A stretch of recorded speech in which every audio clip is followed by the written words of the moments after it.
Hello, hello, mi gente linda, ¿cómo están? Bienvenidos a este nuevo episodio de Tú a Tú con Adriana Delgado. Hoy vamos a hablar sobre cómo afrontar una depresión, porque con frecuencia para muchos de nosotros se nos es difícil aceptar que estamos atravesando por un momento tan difícil como lo es una depresión y fallamos en buscar la ayuda adecuada. Para hablar de este tema, vamos a pasar con la psiquiatra psicoterapeuta Marisabel Zarralde. Ella forma parte del equipo del INAP, ese equipo multidisciplinario que me ayudó cuando me diagnosticaron la fibromialgia y me trataron. Ella fue de muchísima ayuda para mí, así que es un placer para mí tenerla con nosotros. Doctora, gracias. No, gracias, gracias a ti por la invitación y bueno, y por esta oportunidad, porque es, No, yo sé, es un tema muy importante, sí, definitivamente. que hay que tratar y hay que manejar.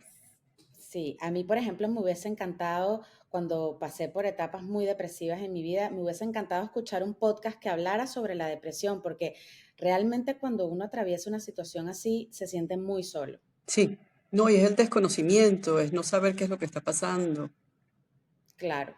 es Sí, la sí. incertidumbre. Doctora, yo tengo una cifra que es importante mencionar porque es la Organización Mundial de la Salud, Exacto. dice que actualmente son 280 millones de personas que sufren depresión y entre ese grupo de un 60 a un 70% no busca ayuda. ¿Por qué usted piensa que es esto? Sí, fíjate que la cifra es realmente alarmante. Hay estudios que hablan de cerca de un 20% de la población, o sea, es una cifra realmente muy alta. ¿Por qué no buscan ayuda? Yo creo que eso es multifactorial, son muchas situaciones que pueden estar ahí. Uno, yo creo que la primera es que la persona no tiene claro qué es lo que le está pasando y que lo que le está pasando es algo que tiene que ver con su salud mental en este caso. Porque muchas veces es como que lo último que se atiende. Entonces, bueno, si tú te das un golpe y tienes un dolor, vas al médico. Si tienes la tensión alta, vas al médico. Pero si estás desanimado, estás durmiendo mal, estás triste, tienes unas ideas raras, eh, muchas veces es como la misma descalificación que se hace socialmente. Ay, chicos, sale a caminar, tómate algo, descansa, duerme y eso se te quita. Eso se te va a quitar solo. Eso lo piensa mucha gente. Eso lo piensa mucha gente. Sí, Que yo, sí, yo sola puedo con esto. y les da miedo a veces porque piensan que vayan a pensar que están locos ni lo cuentan, tampoco, ni expresan lo que están Y como sintiendo. esto va pasando el tiempo, porque vamos a entender que esto no es algo que surge violentamente. Esto son semanas, meses, que esto se va como alimentando y de repente va incrementándose el malestar o los síntomas, porque también mucho de las que las personas con una depresión o un trastorno de ansiedad puedan estar presentando son síntomas físicos. Entonces, bueno, van a consulta porque tienen taquicardia, tienen palpitaciones o tienen sudoración o se están mareados o están desganados o duermen mucho o están comiendo poco y no piensan que puede ser algo de la esfera emocional, afectiva o mental. Entonces, muchos de los pacientes que tienen una depresión previamente han ido a otros especialistas o han ido a consultar por otros problemas que no tienen aparentemente nada que ver con la esfera. Y muchas veces hay especialistas que identifican y se dan cuenta y refieren al paciente, en este caso, al área que amerita, en este caso, de la salud mental, sean psicólogos o psiquiatras. Pero hay otros que no, ¿No? hay otros que no, tampoco se dan cuenta, porque también es parte de la dificultad de la identificación del problema, tanto por parte del paciente, de la familia, del mismo equipo de salud. Claro, sí, sí, sí. También, sí, las personas, cada vez se está tratando más de que se hable de la salud mental, pero siempre ha sido un tema que a la gente no le gusta hablar, es como tabú todavía, Sí, a pesar lamentablemente. de que se han hecho muchos avances. Sí, sí. Esto bueno, yo que trabajo en este equipo multidisciplinario que ya tú conociste, claro, yo soy miembro de este equipo, pero si el paciente, por ejemplo, va a verse con el neurólogo porque tiene un problema de un Parkinson, por decir algo, y el neurólogo me lo refiere a mí a la consulta, el paciente lo primero que dice, ¿y por qué voy a ver un psiquiatra si yo no estoy loco? Entonces, esa idea Claro. de que el psiquiatra atiende solo a los locos es también un mito, es un error, ¿no? O Sí, que voy a verme yo con un psiquiatra o con un psicólogo, ¿no? De- increíble. eh, Afortunadamente, ya eso se ha ido como despejando y se acepta, ¿no? Yo he tenido muchos pacientes que después que llegan a la consulta, literalmente aterrorizados y después dicen, vale, yo hubiera sabido que esto era de esta forma, hubiera venido antes. Claro. Bueno, porque está todo esto que tú estás diciendo, son las creencias y todo lo que, eh, bueno, los mitos que hay por ahí con relación a la parte de la atención en el área de salud mental. Sí. Bueno, sin ir muy lejos, yo recuerdo hace ya varios años, yo estaba trabajando y una amiga me estaba contando que se estaba sintiendo muy triste, que ella pensaba que estaba pasando por una depresión y yo le dije, mira, búscate un psiquiatra porque para eso también hay medicamentos. Y le puse mi ejemplo, yo por ejemplo tomo antidepresivos. Bueno, ella me miró como si yo estuviese loca. Me Exacto. dijo, pero Adriana, ¿qué Tú, haces tú tomando antidepresivos? Tú estás loca, tú no estás loca. Y yo, espérate, no, es que la gente piensa que tomar antidepresivos es sinónimo de estar loco. No, no tiene una cosa nada que ver con la otra. sí, porque, bueno, yo digo que el tabú viene también por ese miedo a la locura. Y bueno, yo digo que eso viene también de la historia antigua, ¿no? ¿Qué hacían con las personas que perdían la razón? ¿Qué hacían con los locos? Los agarraban y los encerraban en la torre más alta y ahí los dejaban. Y, y más nunca. Afortunadamente ya eso pasó. Y Sí, sí, sí. sí, entonces hablar de enfermedades mentales como la depresión, como un trastorno de ansiedad, como una crisis de pánico, o de la misma esquizofrenia, que es un trastorno de otro tipo, bueno, afortunadamente ya se hace, ya se hace. Sí. Y hay varios tipos de depresión para entender este mundo, porque no sé si es que hay diferentes tipos o depresión es depresión. ¿Y qué es la depresión? Para que la gente, porque hay un poco balance, ¿no? En el cerebro de algunas sustancias. Sí, sí. Fíjate algo que quiero aclarar antes, porque cuando hay muchas personas que, bueno, socialmente se banaliza esto de estar triste y también el término de estoy depre se usa de una manera muy ligera. Entonces, Ujú. es entender que estar triste es diferente a estar deprimido, ¿sí? Entonces, la tristeza es una emoción que todos podemos sentir en cualquier situación que se nos presenta donde hay un proceso, donde hay un duelo, donde hay una pérdida, donde ha habido una situación de repente de alta demanda que me ha costado a mí salir adelante o superar. Y entonces, eso puede generarme a mí la sensación o la emoción de la tristeza. Entonces, estar triste es diferente a estar deprimido. Entonces, obviamente, una persona que está deprimida, la emoción que está predominando ahí es la tristeza. Entonces, cuando hablamos de depresión, es cuando esta emoción de la tristeza es como muy intensa, muy profunda, y es esa sensación como que de vacío, de hueco, esa sensación de, bueno, de qué está pasando con mi vida, o que no hay futuro, o que mi vida es un desastre, o esa misma valoración de sí mismo negativa, esa descalificación o desvalorización que pueda estar presentando la persona. Entonces, estamos hablando de una emoción o este aspecto que pueda estar presente durante más de 3 meses. Ok. Entonces ahí empezamos a hablar de que aquí ya hay un trastorno en la esfera afectiva. Entonces ya ponerle el nombre y el apellido a esto pasa por la evaluación y la valoración clínica. ¿Por qué? Porque, bueno, ¿cuál es el diagnóstico macro de la depresión? Es el trastorno depresivo mayor, que, bueno, por la clasificación internacional de enfermedades, bueno, ahí tiene sus criterios que el especialista cuando hace la valoración del paciente, aplica los criterios y llega a este diagnóstico. Entonces, vamos a la esa de la depresión mayor. Dentro de esta clasificación de la depresión mayor están los grados. Entonces podemos hablar de una depresión leve, moderada o severa, que eso se eh, manifiesta, vamos a decirlo así, por la valoración o la evaluación con diferentes escalas que nosotros los especialistas utilizamos. Entonces, eso sería como la depresión mayor. Antes se hablaba de una depresión reactiva. No está formalmente dentro de la clasificación de las enfermedades, pero sí hay personas que a raíz de una situación determinada, un divorcio, una separación, o la muerte de un familiar, un duelo, pueden presentar una depresión. Entonces, bueno, se dice que puede ser reactivo o consecuencia de, y que una vez que la situación se supera, la persona sale adelante.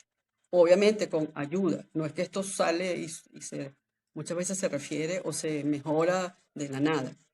Y hay otro aspecto dentro de la esfera de la depresión que es cuando se habla de la depresión bipolar. Las personas que tienen el trastorno afectivo bipolar pueden estar en una de sus fases en un proceso depresivo. Entonces hay una fase de euforia o de manía y hay otra fase que puede ser la depresión.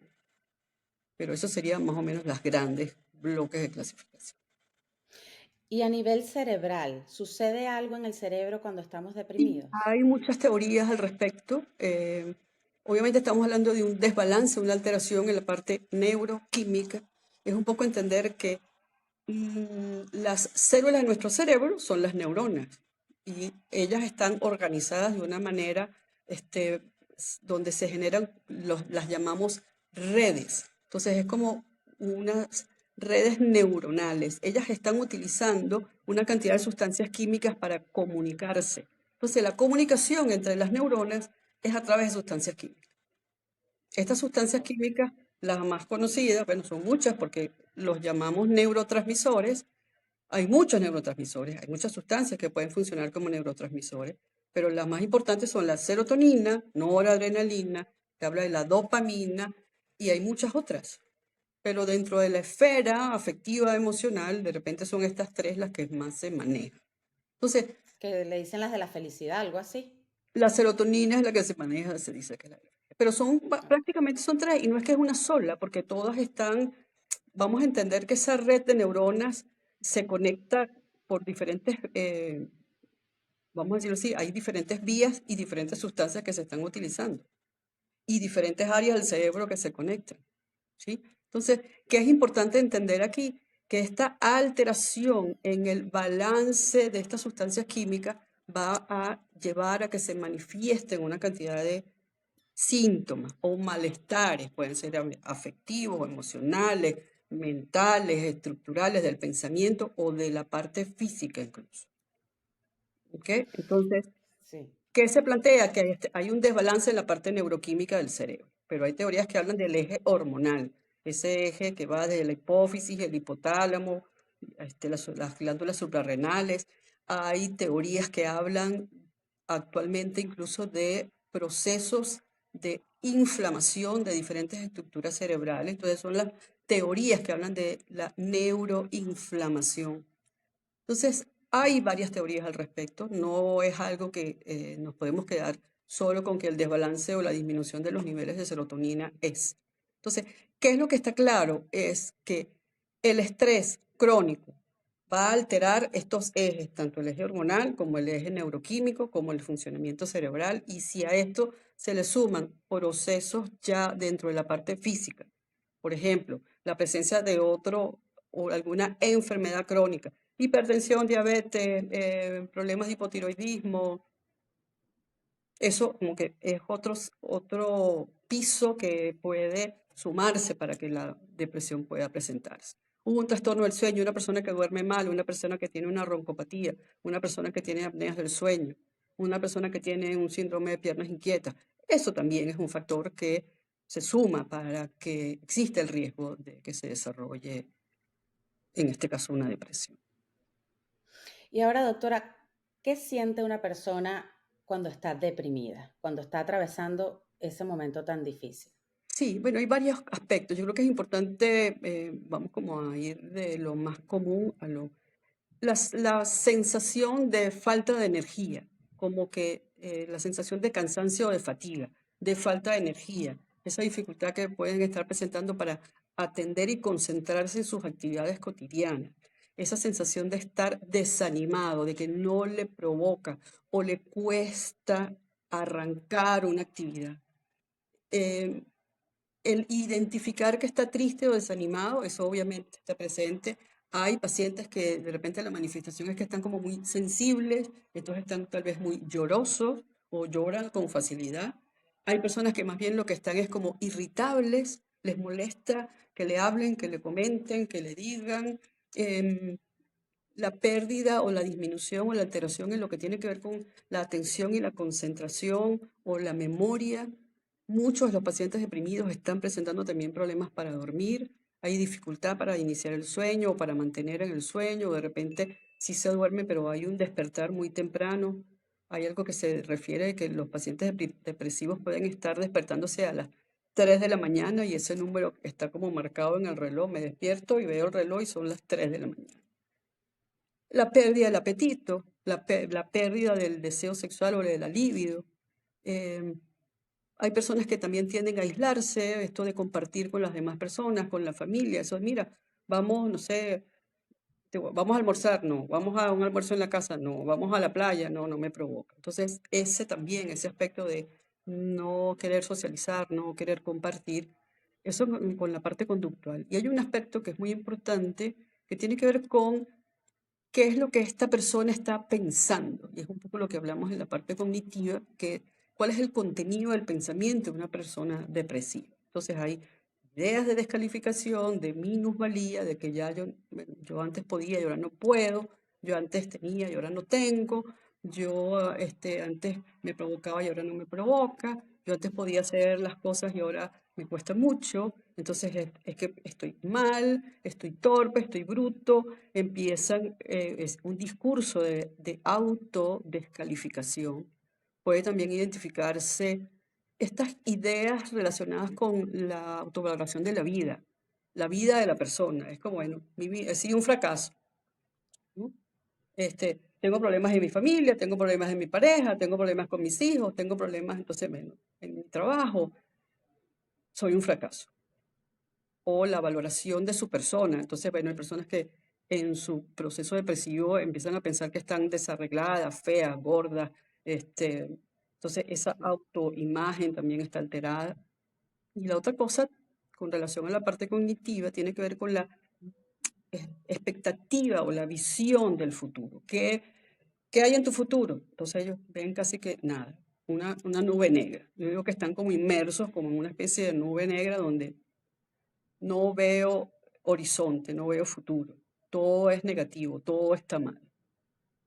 Eso es de las Wow, cosas más comunes en una persona que está en un proceso de depresión. de depresión. Hay otra cifra que a mí me dejó muy alarmada, que es de la Asociación Americana de Suicidios y dice que cada año 700.000 personas se quitan la vida. Es la cuarta causa de muerte En los entre adolescentes. personas de 15 a 29 años, bastante jóvenes. De Sí, cada 3 suicidios, 2 estaban deprimidos. Es increíble esto. sí, obviamente eso está descrito en todos los estudios. El suicidio, ideación suicida, ideas de muerte, los gestos suicidas, entonces son como varios niveles, ¿no? La persona que está pensando que la muerte es una solución, la persona que está en un proceso depresivo y piensa que este, yo como que si me durmiera y no me despertara más nunca, se me quitaría todo, o la muerte es la solución. Y hay personas que llegan a pensar, a planificar qué van a hacer.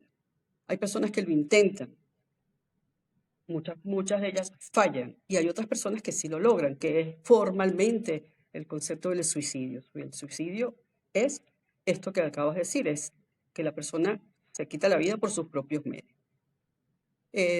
Obviamente, en la actualidad se considera que el suicidio es una de las cosas que debemos prestarle atención. Es algo que a raíz de la pandemia tuvo un gran incremento. Obviamente la pandemia nos estuvo sujetos en unas situaciones muy particulares y en especial a los adolescentes. Por eso es que esta cifra de las causas de muerte de los adolescentes, como el suicidio, es importante considerar. Porque, ¿qué puede pasar en un adolescente cuando está deprimido? Muchas veces él puede estar más bien como aislado, como retraído, tal vez no es que esté llorando o esté triste o la emoción que manifiesta sea la tristeza, pero más bien lo que pueda estar manifestándose es la rebeldía, es la irritabilidad, puede ser agresión verbal o física. Entonces es ese adolescente que responde mal en la casa, que dice cosas, que lanza cosas, o que está más bien como aislado y que, bueno, tiene familia, tiene los padres o tiene amigos que están pendientes de él, pero él no me fastidia, no me molesta, no quiero hablar contigo, no quiero saber nada. Y muchas veces, dentro de estas situaciones que hay que prestarle atención en relación al suicidio, es que hay muchos casos donde eso puede prevenirse. Y por eso es que hay muchas campañas que hablan de la prevención del suicidio. ¿Por qué? Porque nuevamente es esto de que un suicida muchas veces, no digo siempre, muchas veces está mandando la información, lanza al medio, a su entorno, mensajes donde él dice este tipo de cosas. No quiero, no necesariamente está expresando que no quiere seguir viviendo, pero lo que está manifestando conductualmente o eh, en sus acciones tiene que ver con él. Entonces, es algo que se puede prevenir y eso es de las campañas más importantes que hay ahorita, tiene que ver con la prevención del suicidio.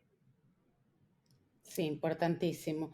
Ahora, ¿cuáles son, doctora, esos síntomas que usted dijera, tienes que buscar ayuda de una vez? Fíjate que volvemos a lo del entorno, ¿no? Quiero retomar esto porque muchas veces cuando, por ejemplo, tú que has pasado por este proceso, tú puedes identificar dentro de un amigo o un compañero o un familiar, ella pareciera o él pareciera que está deprimido. ¿Por qué? Porque hay una serie de manifestaciones. Entonces, el conocer que pueda estar presentando la persona, ese desánimo, ese desgano, esa persona que ya no está participativa, está desarreglada, no come, no tiene buen apetito, está durmiendo mal, tiene unas ideas que hay muchos pacientes que lo que me comentan y me dicen, estoy pensando cosas malas, Mm. tengo unas ideas horribles en mi cabeza y son cosas que me dan miedo lo que estoy pensando. Entonces, cuando una persona está identificando esto del aislamiento, del desgano, del desánimo, o estas ideas que pueden estar relacionadas con de repente morirme es la solución o no quiero seguir sufriendo, porque es otra de las manifestaciones, es la sensación del sufrimiento, que las personas depresivas de repente es lo que las lleva como las tiene como agobiadas. Entonces, bueno, ¿qué es importante aquí, Adriana? Es ese darse cuenta. Muchas veces no es fácil, Mm. no es fácil. Entonces, muchos casos son otras personas, son terceras personas las que se dan cuenta y son terceras personas las que ayudan o enfocan a la persona que está deprimida para que busque ayuda. Y me imagino que el primer paso, obviamente, entonces es buscar esa ayuda con un psiquiatra. Sí, o qué sería lo ideal con cualquier otro, busque ayuda. Obviamente, la idea es un profesional de la salud mental, puede ser con un psicólogo o un psiquiatra, pero puede ser con otro médico, porque si de repente lo que yo estoy sintiendo físicamente este, es como muy fuerte, hablo de esto de las taquicardias, las palpitaciones, la sudoración o la pérdida de peso o los problemas digestivos, gástricos, que lo llevan a ir con otro especialista, pero que lo ideal es que este otro especialista pregunte, ¿cómo te estás sintiendo? Claro, eso es lo ideal, por supuesto. Y ahora, ¿qué consejos podrías darle tú a las personas que no van a un psiquiatra o a un psicólogo por miedo a que piensen que están locos? Bueno, hay que romper esos mitos, ¿no? Eso en primer lugar, son creencias, son mitos, son ideas de que los psiquiatras atendemos o los psicólogos vemos son locos. O sea, estamos hablando de la salud mental. Entonces, este universo de salud mental es muy amplio. Entonces, ¿qué es importante aquí entender? Que tenemos que atendernos, tenemos que cuidarnos. Y ese sería tal vez el primer gran consejo. Hay personas que están absolutamente volcadas a salvar al mundo o salvar a los otros y no se han dado cuenta que los que se están ahogando son ellos. Entonces, este primer paso es darte cuenta de dónde estás, qué está pasando contigo, cómo te sientes anímicamente, cómo te sientes físicamente, cómo estás durmiendo, qué es lo que estás pensando. ¿Por qué? Porque el primer paso es este darte cuenta. Entonces, cuando hablamos de salud, obviamente está metida la salud mental y hablamos de una totalidad. Entonces, ¿qué es importante aquí? Dormir bien, alimentarnos bien, tener actividad física. Eso está demostrado científicamente que uno de los grandes factores de protección para múltiples enfermedades, incluyendo enfermedades mentales, es el ejercicio, es un buen dormir. Obviamente socializar.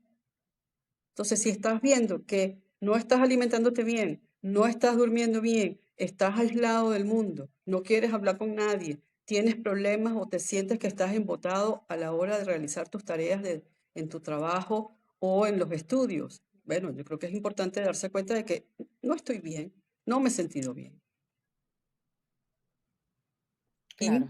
obviamente hablar con alguien que sea una persona que pueda ayudar. Eso sería como el interlocutor válido, sea un especialista, sea un familiar, sea un amigo, o sea alguien que lo pueda orientar en primer lugar. El estigma social también es importante. Entonces, también es poder darte cuenta quién es la persona que te está haciendo ese comentario. Yo he tenido Ujú. pacientes que me dicen, no, doctora, yo dejé la medicación. ¿Cómo que dejaste la medicación? Bueno, porque es que la vecina me dijo que me iba a volver adicta. Entonces yo, bueno, ¿y quién es tu vecina que te recomienda que pares la medicación y porque te vas a volver? Entonces, no todos, o sea, hay mucha gente que opina por opinar y no tiene la información correcta y adecuada y se está manejando bajo unas creencias y unas ideas erradas. Entonces, hay que buscar la ayuda con la gente competente. Hay que buscar la ayuda en las instituciones y con las personas que realmente están capacitadas para eso. Por supuesto. Y ahora hay esto para que las personas sepan, la depresión se puede tratar con antidepresivos. Hay medicamento para esto, ¿verdad? La depresión tiene tratamientos combinados y cuando hablamos de tratamientos combinados estamos hablando, sí, usamos medicación, usamos antidepresivos, pero también hay otras cosas. O sea, la psicoterapia es fundamental en una depresión. Entonces, dentro de los abordajes de la depresión, bueno, yo te puedo decir, sí, yo uso medicamentos, pero también le digo a la persona, tienes que salir a caminar, tienes que tomar Por sol, supuesto. tienes que hacer ejercicio, tienes que dormir. Vamos a trabajar la higiene del sueño. ¿Qué estás haciendo antes de dormir? Apaga el televisor, apaga los electrónicos. Este, tienes que alimentarte bien. Dime qué estás comiendo. Vamos a organizar tu horario de actividades. ¿A qué hora te levantas? ¿A qué hora te acuestas? ¿Qué estás haciendo en el día? Entonces, es un trabajo que no es solo que te vas a tomar una pastilla y esto, o sea, no, no es así. Hay No, que hacer un claro. trabajo. Entonces, la indicación del medicamento, sí, es importante, pero es una parte del tratamiento. Después está todo lo demás. Es la parte psicoterapéutica, es todo lo que tiene que ver con la higiene del sueño, es la parte nutricional, es identificar qué es lo que estás haciendo, qué es lo que te está molestando, cómo está la parte laboral. La familia, también se incorpora a la familia, la pareja, los hijos. ¿Por qué? Porque mucho de lo que está pasando en el entorno de la persona obviamente le afecta. Entonces hay que trabajar con la familia. Entonces no es solo la persona que tiene la depresión la que está inmersa en el problema. La pareja también está ahí, los hijos, los padres, la familia. Hay que trabajar con la familia. Hay personas que identifican la depresión, que empiezan el tratamiento o empiezan el trabajo y se desesperan porque esto no se me quita.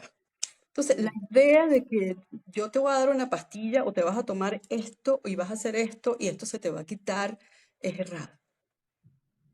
Entonces, es importante entender que salir de una depresión va a tomar tiempo, hay que hacer un trabajo, hay que vincularse, hay que ser responsable con lo que se está haciendo.